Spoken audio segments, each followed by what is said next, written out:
గత సంవత్సరంన్నర నుంచి చంద్రబాబు నాయుడు గారు కావాలని ఉద్దేశపూర్వకంగా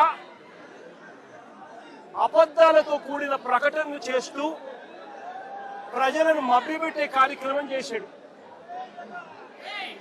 తిరుపతి నెయ్యిలో, పవిత్రమైన తిరుపతి నెయ్యిలో భక్తుల మనోభావాలను దెబ్బతీసే విధంగా కావాలని కుట్రపూరితంగా ఆ నెయ్యిలో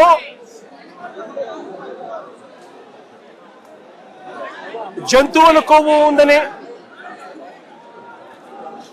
గొడ్డు మాంసం కొవ్వు ఉందని, పంది కొవ్వు ఉందని, చేప నూనె కలిసింది అని అంటూ రకరకాలుగా చంద్రబాబు నాయుడు గారు కొడుకు, ఇదే చంద్రబాబు నాయుడు గారి పార్టీలో తనతో పాటు కలిసి ఉన్న మరో పవన్ కళ్యాణ్ అనే మరో నాయకుడు ఉద్దేశపూర్వకంగా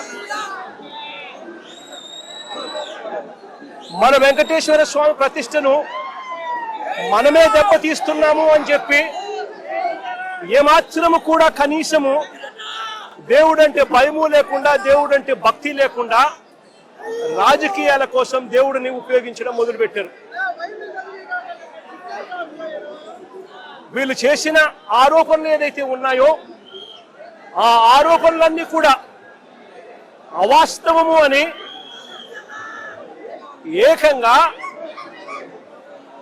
NDDB national dairy development board,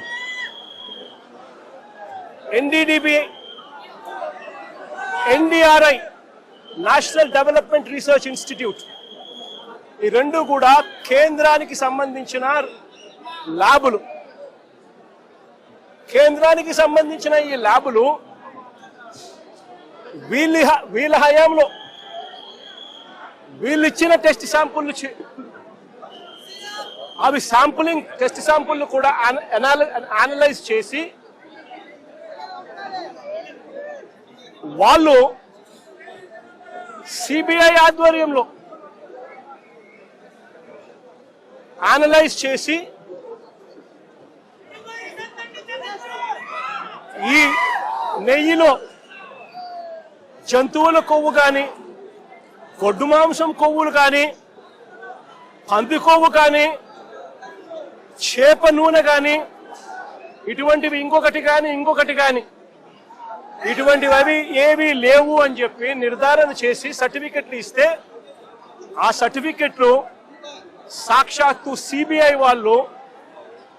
వాళ్ళ సిబిఐ ఛార్జ్ షీట్ లో ఈ ఎన్డీడీబీ సర్టిఫికెట్, ఎన్డీఆర్ఐ సర్టిఫికెట్ రెండు కూడా పెట్టి సిబిఐ ఛార్జ్ షీట్ కూడా క్లోజర్ ఇచ్చింది. నేను అడుగుతా ఉన్నా, తప్పు ఒకవేళ చేసుంటే ఆ సిబిఐ ఛార్జ్ షీట్ లో వైవి సుబ్బారెడ్డి గారి పేరు, కరుణాకర్ రెడ్డి గారి పేరు ఎందుకు చేర్చలేదు? ఒకవేళ తప్పు చేసినట్టు ఒక ఆధారాలుంటే, తప్పు నిజమే అయితే వీళ్ళని ఎందుకు అరెస్ట్ చేయలేదు? అంటే సిబిఐ క్లీన్ చిట్ ఇస్తా ఉంది, ఎటువంటి తప్పు జరగలేదు అని వీళ్ళ పేర్లు కూడా ఛార్జ్ షీట్ లో పెట్టకుండా, వీళ్ళని అరెస్ట్ చేయకుండా సిబిఐ క్లీన్ చిట్ ఇస్తా ఉంది. ఎన్డీడీబీ ల్యాబ్, ఎన్డీఆర్ఐ ల్యాబ్, ఈ ల్యాబులు కూడా క్లీన్ చిట్లు ఇస్తా ఉన్నాయి. మరి ఇన్ని క్లీన్ చిట్లు ఇస్తా ఉన్న సందర్భాలలో అసలు ఈ సిబిఐ అనేది ఎందుకు వచ్చింది? వైవి సుబ్బారెడ్డి గారు సుప్రీంకోర్టుకు వెళ్ళి రాష్ట్ర ప్రభుత్వం చేస్తా ఉన్న ఆరోపణలు తప్పు, వీటి మీద విచారణ చేయండి అని వైవి సుబ్బారెడ్డి గారు సుప్రీంకోర్టుకు వెళ్ళి కేసేస్తే సుప్రీంకోర్టు వైవి సుబ్బారెడ్డి గారి పిటిషన్ మేరకు సిబిఐ చేత విచారణకు పర్మిషన్ ఇచ్చింది. వాళ్ళు విచారణ చేసి